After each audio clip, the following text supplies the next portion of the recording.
সেই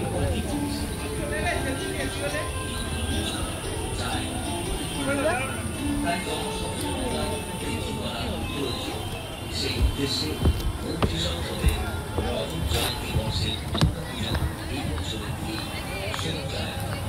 এই বৃক্ষের সবুজায়নে পরিবেশে বাতাস, জল, মাটি ও জীবজগতের স্বাভাবিক ছন্দ বজায় রাখতে পারে। তাই আসুন আমরা সবাই মিলে বায়ু দূষণ, জল দূষণ, মাটি দূষণ, শব্দ দূষণ, আলো দূষণের হাত থেকে পরিবেশকে রক্ষা করি, বৃক্ষরোপণ করি। মন্ত্রী সংসদের 25তম দুর্গা পূজার থিম এই সবুজায়নের হাত ধরে। আসুন আমরা পরিবেশকে ভালোবাসতে শিখি। আগামী সূর্যোদয় হোক ভালোবাসার, শান্তির ও সুখে। ধন্যবাদ। পরিবেশ দূষণ হল পরিবেশের স্বাভাবিক অবস্থার পরিবর্তন, যা মানুষ ও অন্যান্য প্রাণীর জীবনযাত্রার জন্য ক্ষতিকর।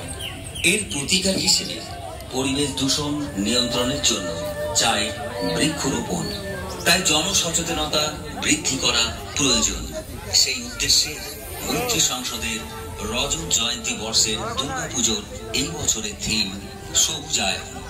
এই বৃক্ষের সবুজায়নই পরিবেশের বাতাস, জল, মাটি ও জীবজগতের স্বাভাবিক ছন্দ বজায় রাখতে পারে।